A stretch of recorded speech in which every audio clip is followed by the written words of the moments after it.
with us, is that what I feel personally is that what is lacking in the contemporary spiritual dialogue is the very fact that we molding our environment, we're molding the world we live in, literally by the way we perceive that world.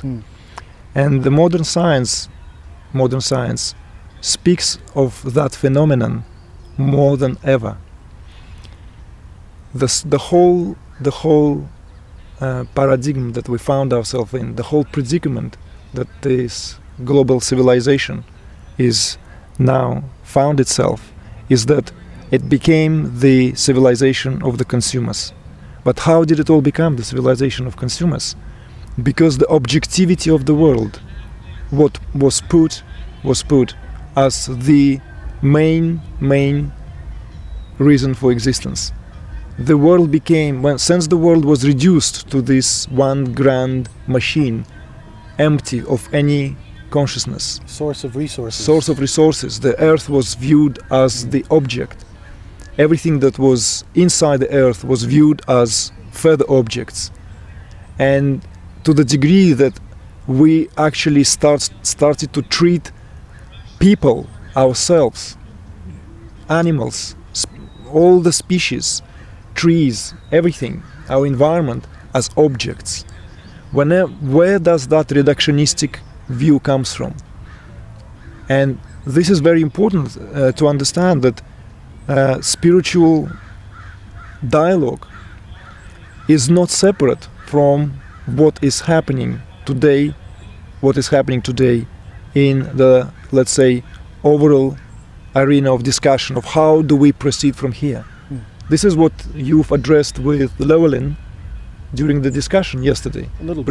Precisely. You've touched up on these topics, that if we do not incorporate that, if we do not make that part of the spiritual dialogue, then we continue to perpetuate that kind of separation, that spiritual evolution is somehow chiefly belongs to the existential domain of our existence. And what we do out in the world is entirely different matter.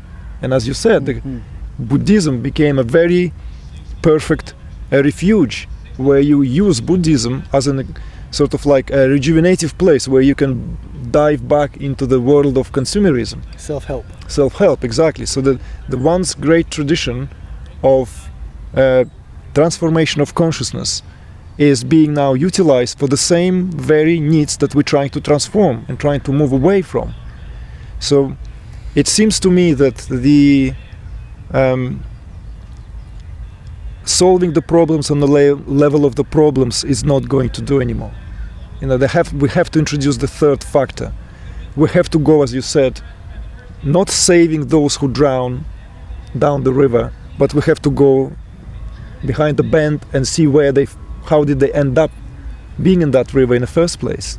And it seems to me that the reason why we ended up finding ourselves drowning at the moment, drowning in not finding solutions, and we're trying, the whole world is like trying to find the answer to that perplexing dilemma.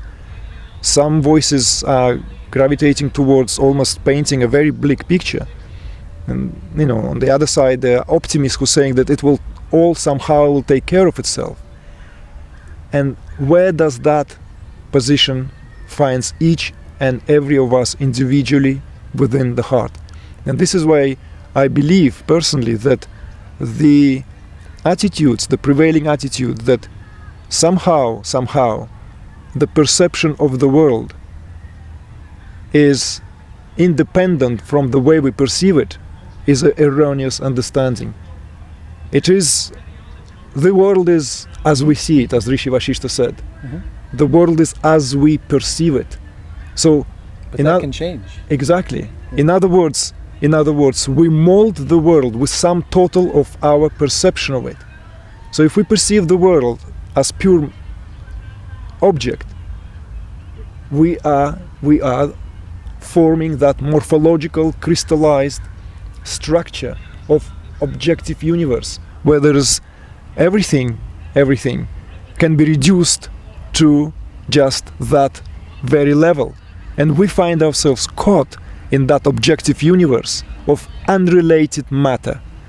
When on the other hand, scientists are now openly confirming the experiences of mystics, spiritually awakened people, that what once believed to be matter or object suddenly becomes a field of possibility, suddenly becomes the vibrating field of energy.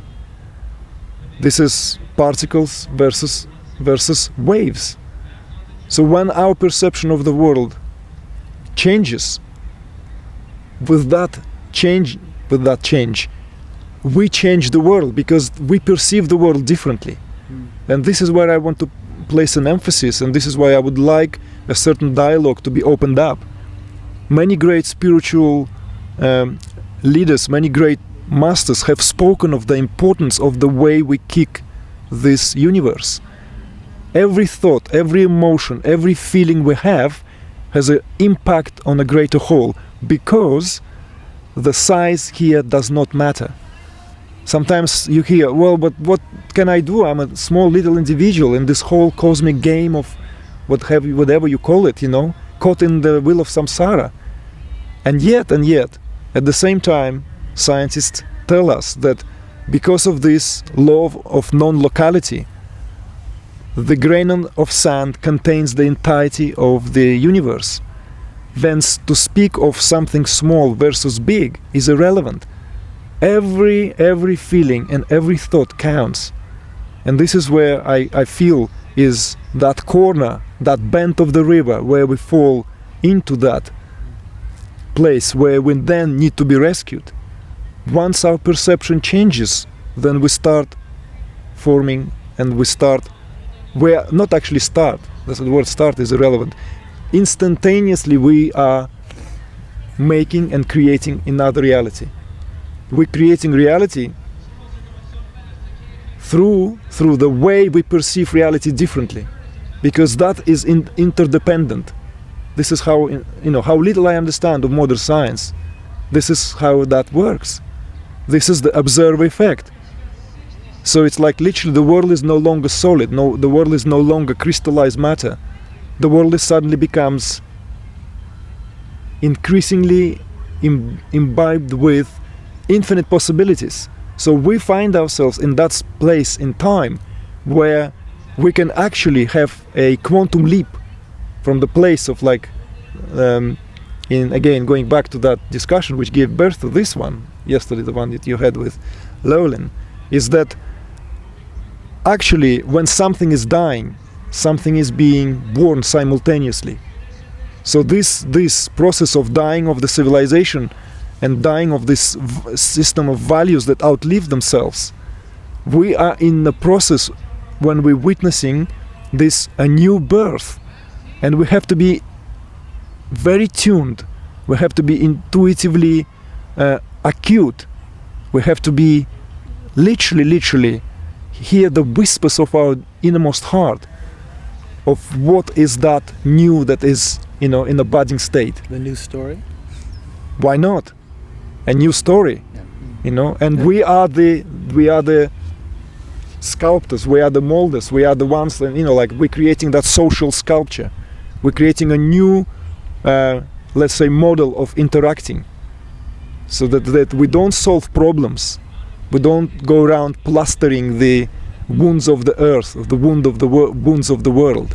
Earth can heal itself, this great power that is embedded in that absolutely conscious of itself, beautiful, living, pulsating eco-organism.